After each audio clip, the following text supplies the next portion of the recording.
Now, the background story here, and this is, I'm not a big fan of AI for anything. I think it's extremely detrimental for all creative ventures. Even on YouTube right now is flooded with AI written videos. I've been accused of being an AI myself, which of course I'm sure most people here I was too. No, I'm not. Or am I? We shall see. But either way, taking things to the logical extreme, there is now an AI actress, where basically you have then an actress who can act all kinds of things, and it's pure AI, so it's like an animated character. And this actress then, Tilly Norwood, is a creation of one talent who has a company and everything behind her. And the big thing is that, of course, anyone can conjure up some AI demon spirit thing and use them for porn or whatever. But Van der Helden, who is Aline Van der Helden, is the creator of this Tilly Norwood, and she's the CEO of an AI-focused production company titled Particle 6. And what happened here is that you now have Hollywood agents that actually want to give a contract to have this character appear in legit movies and legit TV series, which would be tantamount to taking that job away from an actual actor or actress. Now, of course, you can interject that, oh, it's just one, it's a cool novelty. Well, where does it end? If you replace one, why not another and another and another?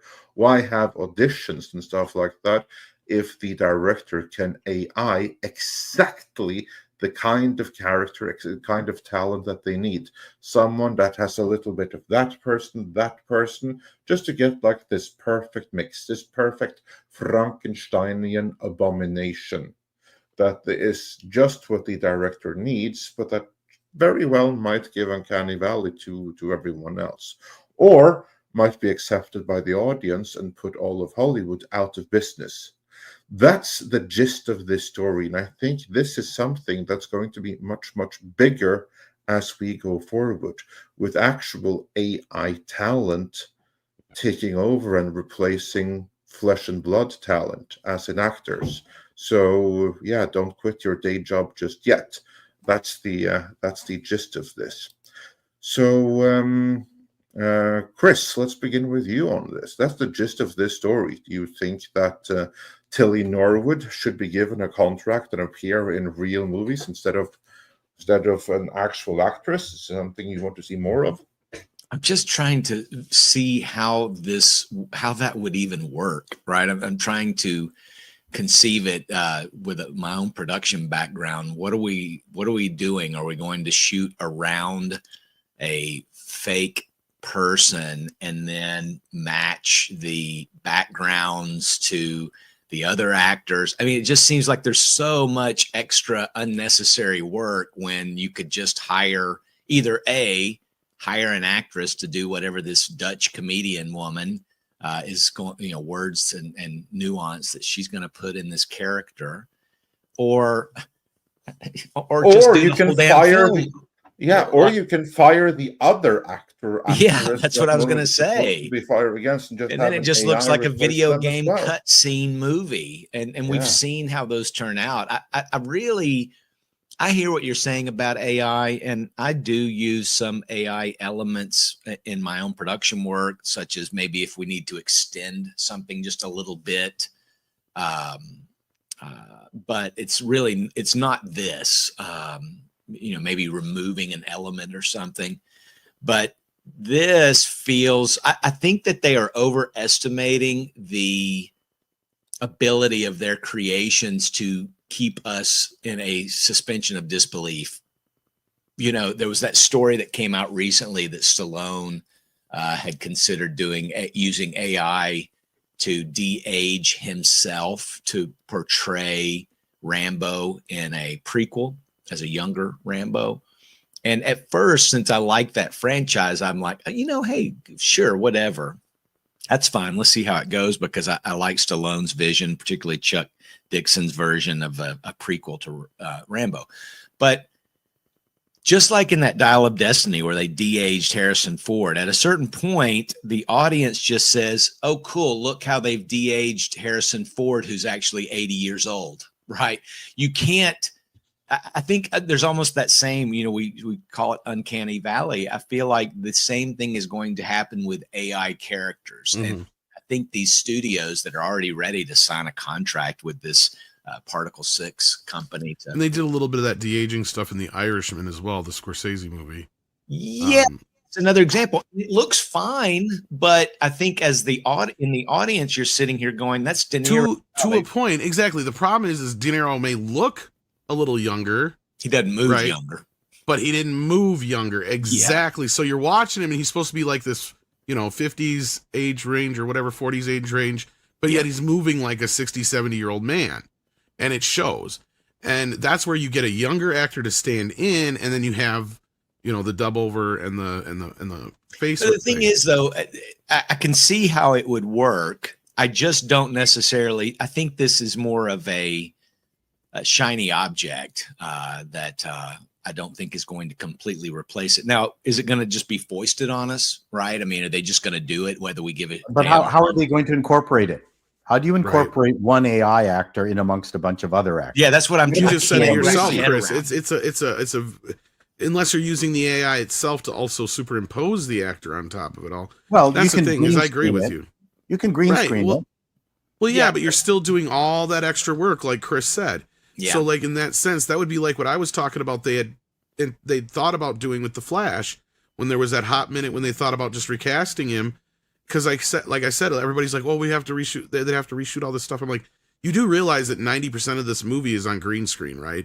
It would be nothing to just remove Ezra Miller and add in a new actor over top of him, basically. Yeah. Most people don't realize the amount of green screen that's done on a regular movie, because that's what I mean. They're substituting.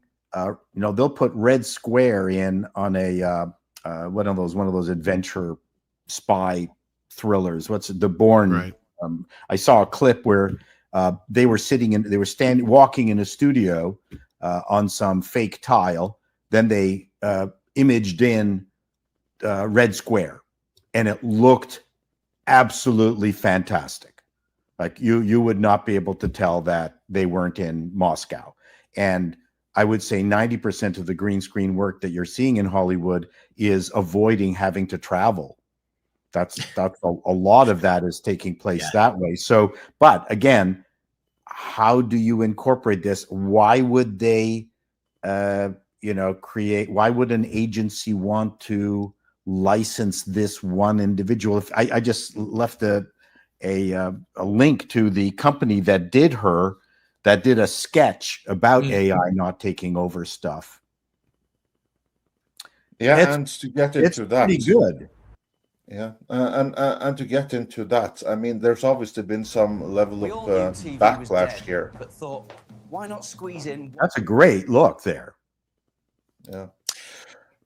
It will fool you at first. Beautiful comedy. Two sisters even looking at it, it's like when Trump shared some AI clip over the weekend about med beds or something. You could tell immediately. Sure, and this looks like corporate video. Now, can you actually? Can you get a the crazy actor we all love who did the vampire movie? Renfield. Nicholas Hoult.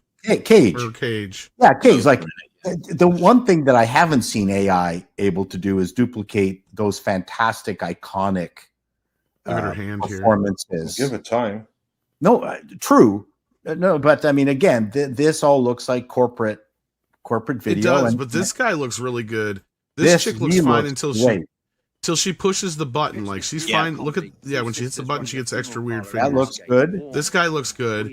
Very BBC too. Until his mouth is a little bit. She is horrible. She's horrible. Yeah. Yeah, but Yeah, that's so- no reflection on the AI. I'm sorry, we got to Yeah. be careful and not AI phobic. He looks great.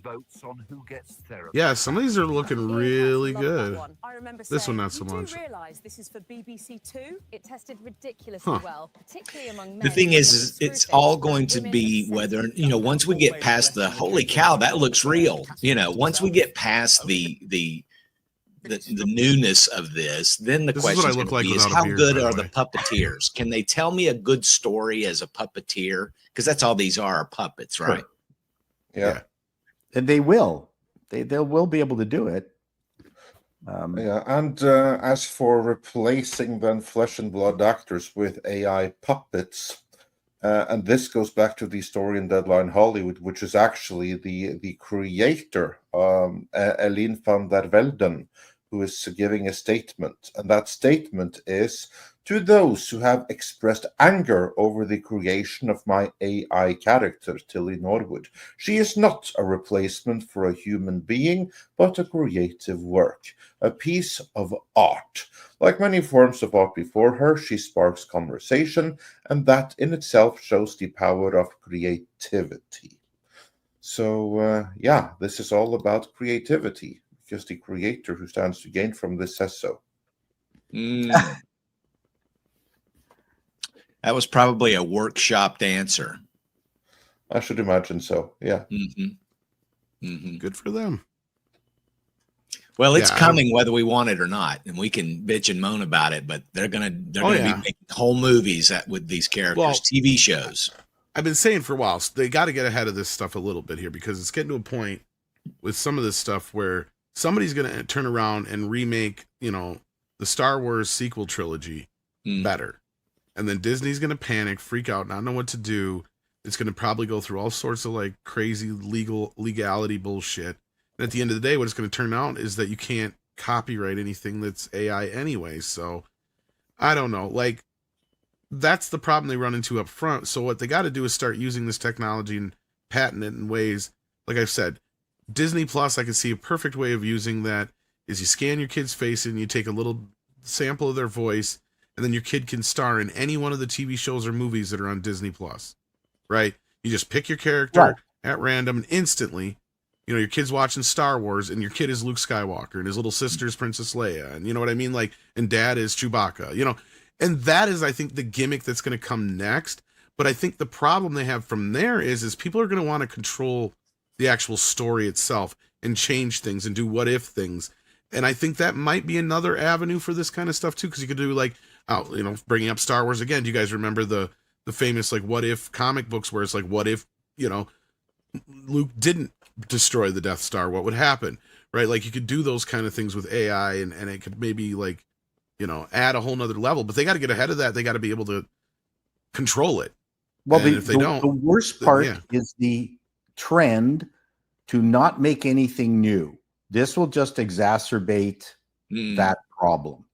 Forget about sequels. It's going to be the resurrection of old IP, and people are going to fuck with it. That's really the problem. And what's interesting, I think the way to save all of this, and no one's talked about it. I just went to see a live play just on Friday. The Play That Goes Wrong, had a phenomenally good time. And it reminded me of the purity and the ephemeral nature of live, in that once it's done, it's done. I mean, apart from someone recording it on their phone. But the one of the most powerful aspects of live theater is that you only get to see that particular performance once, ever. And then it's a little bit different the next time. And I think we should be promoting more live theater and getting people to write more live theater and getting people to go out and see live theater, because it's a palate cleanser of creativity. I think you're absolutely right, Paul. I used to say the same thing about live concerts, right? Once Napster made, music basically free, and Spotify, it's all this subscription stuff. And you could watching a concert, Pink Floyd or whoever, on DVD, Blu-ray, is still not the same as actually being there and experiencing that concert in real life, right? And so suddenly concert tickets start shooting up.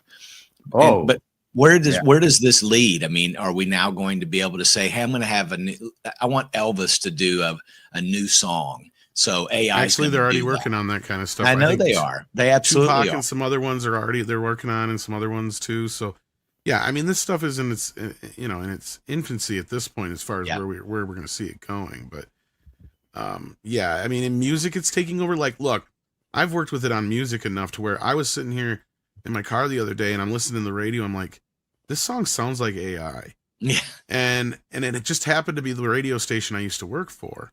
Ooh. And I kind of know how they pick their stuff. And I called in. I'm like, I said, does Phil still do the programming? And they're like, yeah, he's not here, but I can send you back to his voicemail. I'm like, please do. Because I did some checking in on this artist. Because once I seen the name or heard the name, because I got the little digital readout thing. And I checked it out. This guy had this artist that this was supposed to be, literally had like 50 people following on X, and all his stuff on X was just AI songs. So I don't know if Phil just accidentally threw this in the rotation and didn't know it. But I called him and I told him, like, this has all the hallmarks of an AI song, and from best as I can tell, this dude doesn't even exist. And if he is, he's just an individual making AI songs. So, like, yeah, that it's already started to. Wasn't there that other thing where there was that actual artist where somebody did an AI song that won a Grammy or some shit like that? I'm trying to remember now who it was. Somebody in the chat might remember, because I don't follow a lot of the new Bunny. Just yeah, it might be. I don't know. Fuck, I don't follow any of these new kids. I think it was that John Lennon, Beatles. No. I knew about that. I'm talking about something completely unrelated. Like our newer artist had a song on the charts that they didn't even make. Somebody else made it, and I think it won a Grammy or some shit like that. I don't remember exactly who it was, but somebody might remember in the chat. I heard about the Beatles AI. No. The Beatles thing's a little different, but that see, now there's where I felt like it worked for it and it benefited. Yes, as a tool to clean up an old recording. Yeah, because anybody who's heard "Free as a Bird" heard the original version. If you hear the new version, it's a whole new world, because you actually there was can a hear song called John Now Lennon. and Then too. There was Now and Then that started this whole thing. Yeah. Yeah, you're right. Yeah, the Drake thing. Thank you guys. Yes, I knew it. It was something like that. Yeah. So the AI thing was Drake. Yeah. This clip was taken from Midnight's Edge in the Morning, which streams live every Monday, Wednesday and Friday at 9 AM Pacific Time on the Midnight's Edge main channel. There you can send in your live questions and comments before clips and full stream replays are uploaded to Midnight's Edge live archives. We are also on Twitter, Rumble, Odyssey and Facebook, so smash that like, help share, subscribe and join us.